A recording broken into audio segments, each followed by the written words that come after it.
Welcome to the FutureDDS Dental School Experience Series, where we help you decide which dental school is right for you. Now, every school is unique and will provide you with a different experience, and we thought who better to explain to you what a school has to offer than the student who actually goes there. Our goal in this series is to give you a first-hand perspective of every dental program in America and ultimately help you make the right decision. So today we'll be showcasing Tabitha Fisher, who's a D2 at the University of Colorado School of Dental Medicine. How are you doing today, Tabitha? Good. I'm happy to be here.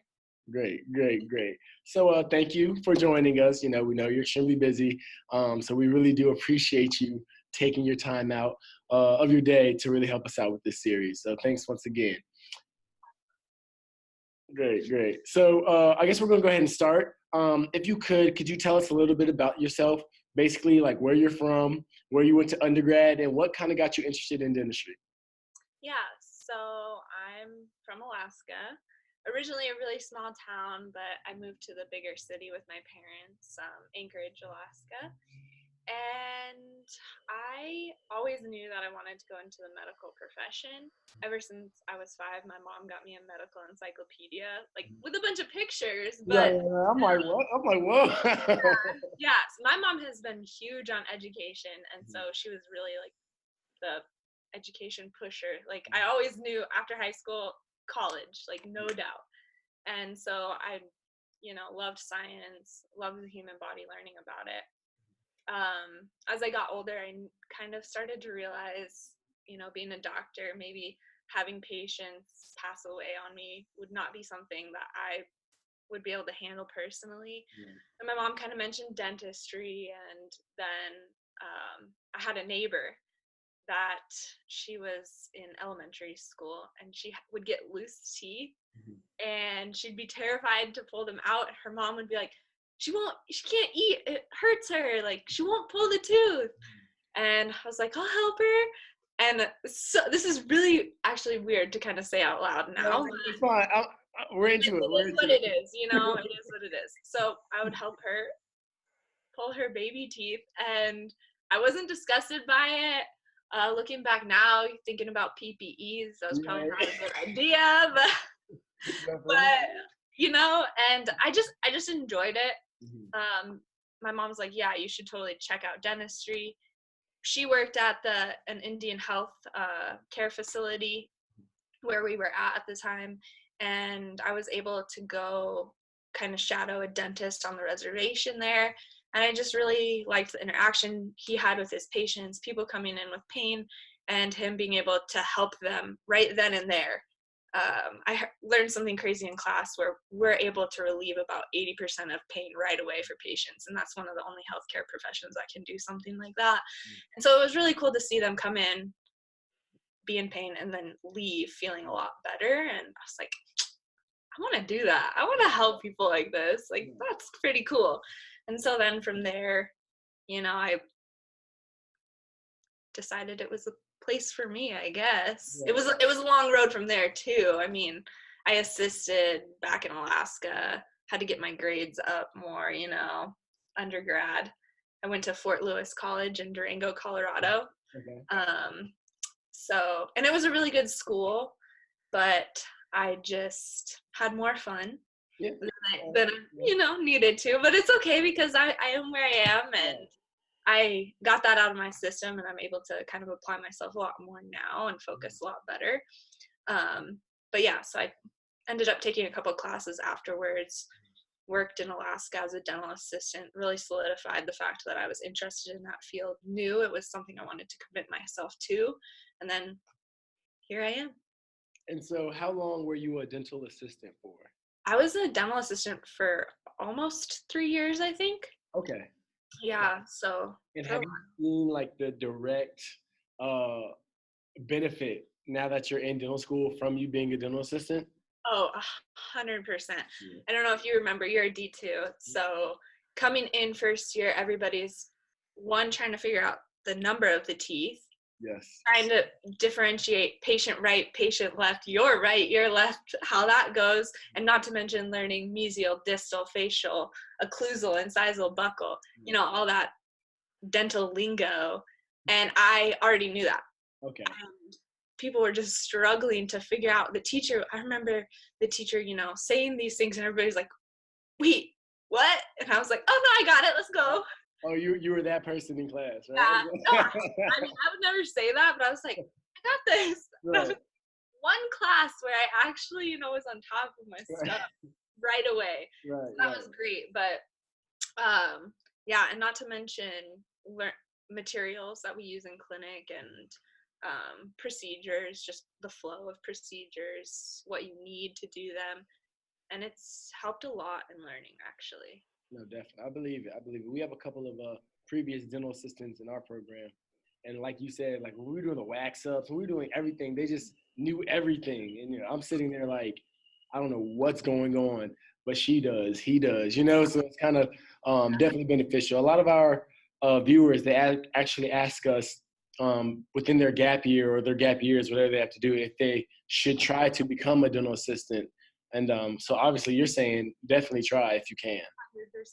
Having the work experience too, just to get into school, having that work experience looks 100 times better than just shadowing, and obviously that's like the minimum requirement is shadowing. So if you can have that, it looks great for your application and it'll help you. It's worth it. It helps you so much in school, I feel like.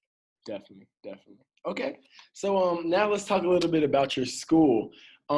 So we know it's in Colorado, but like, is it in Denver or like where is it at? Okay, so Denver's kind of spread out and they have a bunch of little suburbs. So technically the school is in Aurora, Colorado. So if I were to drive from campus, and I live right by campus, there's a couple apartments right by campus. It's about a 18-20 minute drive depending on traffic. If traffic is bad, it'll take 30 minutes. Coming from Alaska, traffic is nothing. So here I hate it, but it is what it is. Yeah. So it's about 20 minutes, I'd say, from downtown, and it's about 15 minutes from the airport. Okay. But yeah, basically Denver. You got all the easy access to all the fun Denver stuff here. Okay. And how big is your class? So I think we have 80. It's usually about 80. We've got, I think, 84 students in my class right now. Okay. And so do you ever wish that you were in a bigger class, a smaller class, or does it seem like just about right for you? I think it's right. I don't wish it was bigger. Whoops. I don't wish it was bigger. I like the intimacy we have with professors and being able to discuss stuff. I feel like if I go find somebody, I generally have enough time to talk with them. They generally have enough time to, communicate with me what needs to be done. And also being in labs, I feel like because we're split up into A groups and B groups alphabetically, and I feel like if there was more than 40 people in lab, that would be a bit, I mean, I don't know how bigger schools do that, but to me, that I don't think I would like that very much, to be honest. Right. Yeah. No, we do it up here. We have like 200 in the lab at one time. Wow. It's interesting. It's interesting, but of course, we're still able to learn. But it's definitely interesting. Okay, great. And so now I kind of want to ask you, what are like some of the key factors that made you decide to attend your school versus all the other schools you got into? Yeah. So I'm trying to think. I only had 2 interviews. Okay. So that kind of made it easier, I guess. I didn't have, it was one or the other. And here in Denver, I instantly loved the vibe that I got. Just from the other students that I talked to, the faculty that I talked to, this school compared to the other one, people seemed to have more energy. And I feed off of other people's energy. Right. Yeah, I kind of like that kind of stuff. And for me, I loved that.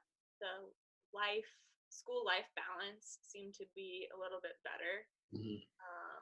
Here, everybody talked about, always having something to do to get, you need to relax while you're in school. It's kind of hard, but you need to when you can, even if it's, 30 minutes out of the day, you need some downtime just to like Definitely. focus. And Definitely. I felt like everybody seemed to really feel like they had that while they were here. I also make it a point to ask about, faculty interaction with students and what they think it's like. And I heard the term family used a lot here, and I really liked that. And I do feel like that has been true. I joke with a lot of my faculty, but at the same time, there's this certain, like, they keep the professionalism where, they'll give me the criticism I need, but I still feel relaxed enough, comfortable enough to ask them questions. Right. Yeah. So I think those are the major things. Okay. It's all about the vibe. Always about the vibe. Yeah. Because if you don't have a good vibe and you're in dental school, it can get really tricky very quickly. Yeah, that'd be bad. Yeah, it'd be really bad. That'd be horrible. Yeah, it really would. And I think that a lot of people don't understand that. We always tell people, like, you need to be happy, even if it costs you an extra $40,000. Pay that money just for your mental sanity. Yes, I agree 100%. Like, 100%. school should be the number one thing that drives you in making your decision, I feel like. But second should be where you're going to be at. And, if you're not going to be happy there, weigh that option pretty hard. Yeah, you have to. Yeah. You have to. Yeah. Okay, great. So now I kind of want to talk about your interview day. Can you kind of walk us through how your day went? Was it a group interview? Was it individual? Just kind of how the whole situation played out. Yeah, totally. Okay. So woke up super nervous. This was here at Denver. It was my first interview. So I had this interview first, then the other one. But I think it started at about 8 a.m. So I, of course, got there early because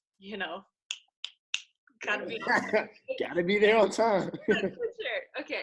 So, anyways, showed up. We met in the dental school, met in the lobby, and there was a group of us, and I want to say there was roughly 8 to 10 of us, maybe.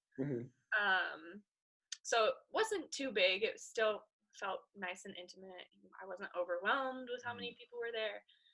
We were greeted by somebody from admissions. They took us into a room, and they supplied you with breakfast stuff, light, and you just kind of talked and got to know each other and the faculty that was present there. So that was the very first thing, which I really liked, because you didn't jump right into who are you, like sell yourself to us, or it didn't feel like that, Yeah. And so that was really nice, and it kind of calmed me down a little bit. And then they sold the school to us, basically, initially. So then we sold ourselves to them, who are you, go around the circle. It was like that. And then I'm trying to think what else. I just remember a lot of PowerPoints about financial aid and the school. I don't think there was necessarily I don't remember there being a big group interview. Okay. Obviously, they're gonna be seeing how you interact with people during this time, but there was no specific group activity that we all did together. I can't remember one, at least. So when they pulled you away from the group, like, was it just you and one other faculty member, or was it you and like a couple? Yeah, so we broke off into groups of 2, and they had current students, take us to where we needed to go. And then we had our one-on-one interviews. And so one person would go in with one faculty, the other person, and then we would switch. So we had 2 one-on-one interviews. Okay. Okay. And like you said, it started at 8, or did you wake up at 8? No. I woke up before that. It started at 8. It started at 8. And so, like, how long was the whole day? Did it end at like 2 or? Yeah, I think it ended around 2 or 3 o'clock. So it was kind of a whole day thing, almost a day, but. Okay, great. It went by so fast. Oh yeah, especially with your nerves running. Yeah, yes. Definitely. But okay, and so you interviewed. Obviously you got in. Everybody's happy. What was that transition like? Did you all have like an orientation week, or did they kind of just throw y'all into the fire? No, so we had basically a mandatory, what do you call it? Like orientation? Orientation weeks. Okay. This is why I need to write stuff down. So we had a mandatory orientation week, which Okay. was pretty nice. Faculty came in and talked to us about how things were going to go. They gave you insight to the program, tips for success, that kind of thing. We got to meet some other students that were a year above us, so that was nice. Once school started, we'd have a couple more friendly faces, basically, and I really liked that. School, and it's going to be different no matter who you talk to. Honestly, it didn't start getting hard for me until maybe 3 or 4 months in. That's fair. So that's really good because I felt eased into it, because looking back, if I had 3 exams in 1 week, I would be, oh my gosh, this is crazy. It's so hard. And then we go to one of our worst weeks where we had like 6 exams in 1 week, and it's like, I can do this, you know? And now it's totally changed, like, your frame of mind. So I felt like they eased us into it really well. The semesters are set up kind of different. But yeah, so for me, the first semester was easier than the second semester. And for some other students in my class, first semester was harder and second semester was easier. So, I mean, it differs, but everybody that I've talked to seems to think that they eased us into it pretty well. Okay. And you just said that each semester was kind of different. So can you kind of walk us through a day in the life of your harder semester? Ooh, okay. So harder semester. So classes are set up kind of weird. I didn't know this going into dental school, and I honestly don't know if every dental school is like this, but undergrad, you have a semester and you have, 4 or 5 classes or whatever in that one semester. Whereas dental school, you might have 13 classes in the semester, but some classes may be the entire semester, some may be 2 months out of the semester. We had one that was only 6 weeks. And so for me, one of the hardest times was towards the end of that first semester, where I feel like we had more classes at the end of that first semester. And it's just kind of remembering little details in certain classes. You're in there, you start at 8, you go till noon, you have an hour lunch break, which is really nice. You always have an hour lunch break, which I really like at the school. And then, you're going till 5. So when we had those days and we had a lot of classes, it was harder to, during the week, sit down and study. I had to just go straight to the library and sit there and do it all and figure out, and you're learning which study strategies are going to work better for you. So towards the end of that first semester, that was harder. Long class days, a lot of out of class studying. It's a lot. Everybody goes through it, Exactly. Or unless you're like one of those people who can just like sit in class and kind of just, like absorb everything. Which some people can, I can't, not yet. Not yet. But okay. So anybody who's interested in your school, say they've listened to the interview, you're selling the school right now. They love it. What's something that you would tell them to make sure that they had on their application, whether it be community service, whether it be shadowing? Like, what's one of those things that you think Colorado kind of favors when they're looking for an applicant? So right now my school is really into getting more, they're starting to be more diverse, which is awesome. Great. Totally for that. They 100% should. It's awesome. So I think definitely community service. Do something that also really resonates with you. Because, it's easy to be like, oh, I went to the soup kitchen. Okay, great. Like, why? So, and it's so much easier to talk about the community service you've done when you're passionate about it. So, and culturally, like, find your culture, whatever it is. And culture can be I think culture can be anything from, you know, your ethnicity, your background, to the sports that you do is something that you're super interested in. That's a culture too. You know, whatever you need to do. My cousin, for example, helps underprivileged kids with wrestling because he loves wrestling. You know, so find something you're super passionate about. Get that community service. They love that. Also, definitely shadowing.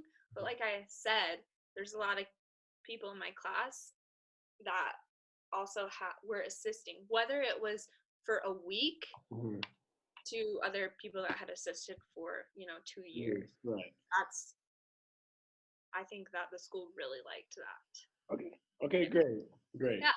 All right, so me and you kind of talked on this topic a little bit before the interview, but you know, health, mental health, right? Going through such a stressful time. How do you manage to keep your sanity whilst going through the crazy journey that is dental school? What is sanity? Right? Like what? Wait. No, yeah, definitely. No, but you need to know who you are and what works for you. And again, that's gonna change. It changed so much from undergrad, how I took notes even to now.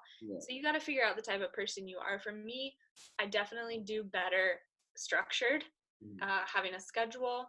And I mean, I don't go crazy and write every little thing down, but I have, you know, I section times out, and you know, this is when I should do this. I need to get stuff done right away. I definitely don't recommend procrastinating in dental school. You get yourself into trouble. And you know, I've gotten way better at not procrastinating, 100%. But I wake up during the week, wake up at 5 a.m. and I go to the gym, because even if I have a test that day, I go to the gym. I think it does wonders. It's better than any medicine you could take, I think. So I would recommend, you know, starting to do that if people didn't. I try to make my weeks really heavy in the work that I do. You know, no distraction when I study. I don't study with the TV on. No music with words personally, but some people can, you know, it's whatever works for you to make sure you focus and study during the week, because then it frees up my weekends. And I need to do something active, be with friends. I'm lucky to have some friends that aren't in dental school, so I can kind of separate myself from the dental world, which is important. Or, you know, even if you have family in the area, whatever works. But I think that that's one of the most important things you can do: gym and break from the dental world. But yeah, and definitely get your sleep. I've never pulled an all-nighter. I haven't. And yeah. I just, you know, it's I mean, I pulled late nights. I think the latest maybe I've stayed up, you know, when I had 6 exams in 1 week, the latest I stayed up maybe was till midnight, and I still got at least 6 hours of sleep, you know, 5-6 hours of sleep. And I just think it's so much more important. If you study and your brain isn't there, you know, it's gonna go worse than you think it's gonna go, even if you added 2 more hours of studying when you should have been sleeping for 2 hours. And that's why I say don't procrastinate. Stay on top of it. I think I honestly, I swear, and it's worked out pretty well for me. Right. No, that's good advice. I completely agree. Yeah. And so does Colorado have any like programs to like make sure that you all are you know, relaxed, as far as like, do y'all have like yoga? Do y'all have anything like that? Yeah, so I personally don't do yoga. I'm like, I gotta go hard in the gym. I can't do it. But there's a lot of people in my class that love it.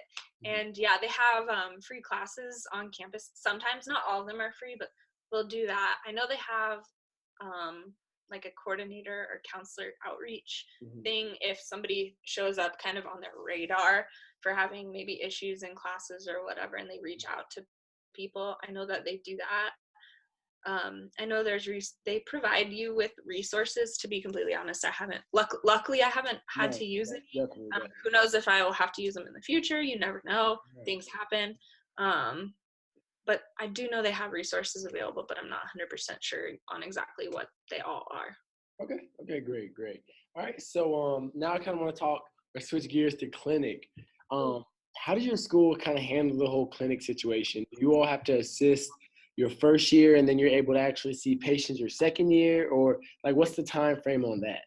Yeah, so first year we start T-clinic or transition clinic, Mm-hmm. and they go over procedures, and I'm assuming, do you guys have Axiom? We do have Axiom. I think Axiom's the only program available, and it's just It's a lot. it's not the best, but it's the only one that there is. So what are you gonna? Anyways, you learn about that before you get into clinic, and it's still something you have to do on a regular basis. So I'm not 100% there yet. Yeah. But I will be. Of course. Yep. Yeah, but eventually it'll take time. Yeah. But so T-clinic at first you go in and you assist sometimes in that class. It's kind of a longer class. And at first a lot of people were like, God, this is so boring, or they weren't about it. But now people are like, I'm so happy we did that. Yeah. Because it helps you figure out the flow of clinic, how things are going to work out, what you need to do to be prepared. And and even if you were an assistant before, still, be involved with that, pay attention, be observant, because every clinic runs differently. So you need to be in that environment to see how it's going to go. And so it was super helpful there. So yeah, you start off assisting first year. Then second year, beginning of second year, October, I think, of second year is when we had our first perio patient. So doing cleanings and stuff, right? And that was an exciting time. And it went really well. You're so slow. You get 2.5 hours to see your patient and to do just, a cleaning, which not just a cleaning. Cleanings are very important. But yeah. So we did cleanings, and we just started seeing T-clinic, transition clinic, and there's different semesters like T-clinic 1, 2, and so second year we're doing T-clinic 2, and we're doing exams, oral diagnosis, especially when you get new patients. Some students in my class have done fillings. I have not yet, but my time is coming. Yeah. So, but anyways, and it's just slow, because even if you should be 100% on top of it to maximize your time. 2.5 hours goes by like that, but yeah, it's a learning curve. Right. But it's awesome. Yeah, they ease you into it. Okay, great. It's the best time of dental school. Yes. Definitely. It's about to just keep getting better, starting to schedule here now. So May is when you start scheduling your own patients. Same. I'd say as you come in, pay attention to those presentations from your coordinators on how to do it. Right. No, everything, like once you enter clinic, I feel like you literally, you might, in didactic classes, might say, oh, I'll never see this again. But like when you start having these clinic presentations, like you need all of that. You do really well in your class, right? You get an A, and then it comes back up in clinic, and you're like, oh, this is why this is a doctorate program, and I see this a bunch of times, because I'm here and I'm still gonna have to go back and look up from my class what I need to do. So definitely. Like looking back at like fixed pros, yeah, like that, endo, all of that, definitely. But okay, great. So now I kind of want you to kind of tell us a story or an experience that you had, that really made you appreciate the fact that you were at Colorado's dental school, whether it be like, you were struggling and a teacher came and like talk to you or whatever it may be. Like, do you have one of those moments that made you really say like, wow, I'm glad I chose this school? Yeah, I mean, there's a lot of little things, Mm-hmm. I've gotten upset in clinic because I couldn't help a patient out. And, from where I worked and where I want to go is public health. And I want to go back to public health. And there it's a little bit easier to treat patients because there's government funding associated with specifically Indian Health Services. Mm-hmm. So I was having a hard time with the fact that some of these patients, even if they have Medicaid or Medicare, they still don't have that much money with what they can get done. And I want to be able to help somebody get everything they need done because, right, like this is what we want to do. And Exactly. it's really hard. And I had a professor, taught, could tell that I was like upset and really intuitive about what was going on. And he's like, we do everything that we can. Sometimes there's other ways we can figure out how to help these patients. But to me, that was really important to have, a faculty actually realize having an issue here, and willing to talk to me about it. And just, even if it's just for 2 minutes, Right. I feel like a lot of the faculty here are really like that. And again, that goes back to the family oriented kind of vibe that's here. And I love that. Also, when I was taking NBDE part 1 of boards, I was so happy we took that first year. Right. And I mean, I took it in July, early July.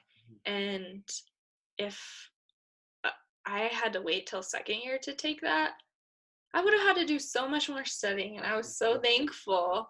Yeah, I was so thankful that our school supplied us with Kaplan books, a lot of resources. Dental decks is another major thing. And these things are expensive. And they really kind of had hook you up with upperclassmen that would hand these things down to you. And so I had a lot of resources, and I don't think I paid for any of the resources. I don't know if you can. I don't know if you can say that. No, I'm playing. Did I say that? I mean, you had upperclassmen that bought them. I mean, they're out of date, so if you want newer ones, yeah. But it's like, I mean, I guess we're paying tuition, so the book that it's covered. It's covered. $100,000. Yeah, exactly. And so, but that kind of thing, that was really nice. They really wanted us to succeed. They gave us a for boards one. They set us up with a whole practice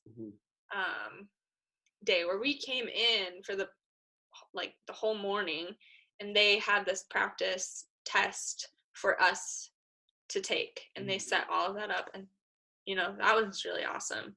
Right. So I just feel like they'd really want you to succeed here, which is really nice. Right, definitely. Knowing somebody's in your corner is a good feeling. Yeah. Okay, great. So Tabitha, we're kind of at the end of our interview now. I kind of want to ask you, do you have any last words of advice that you would give to anybody who's, applying to dental school in general? Not even necessarily thinking about Colorado, but they're just a young applicant who's about to send off their application. What are those golden pieces of advice that you would give them? Persistence. Persistence in everything. If this is what this is what you want to do, don't give up. Don't let anything stop you. Figure out what you need to do and go after it, because at the end of the day, it's you against the world, right? You need to get after your goal, and no matter what happens, as long as you're determined and persistent, it'll happen for you. Great words. Tabitha, if you could, can you give our audience some type of way to reach out to you if they have any more questions? Yeah, absolutely. So Instagram is TappyDew. I don't know. You want me to spell that out for you? TappyDew. Or you can shoot me an email. It's tabitha.2.fisher@ucdenver.edu. I don't know if you can make that pop up. Yeah. I'll put that in the description box for everybody. Yes. Yeah. So but yeah, really reach out to me. Any questions? I'd love to help. Especially Alaska Native Americans. We need to represent less than 1% in the dental community, dental schools. So, But anybody else can, you know, reach out. work with me. Yeah. So Definitely. Well, thank you so much, Tabitha. yeah. I've learned a lot today. I'm sure our audience has learned a lot. We really, really do appreciate you. Like I said, once again, for taking your time out, for helping us out today. So from us to you, thank you. Yeah. And thank you. I'm sure this is going to help a lot of people. Oh yeah, we hope so. We hope so. But everybody, if you haven't already, make sure that you hit the like button below. Also hit the subscribe and the notification bell so that you know whenever we post new content. But until next time, see y'all later.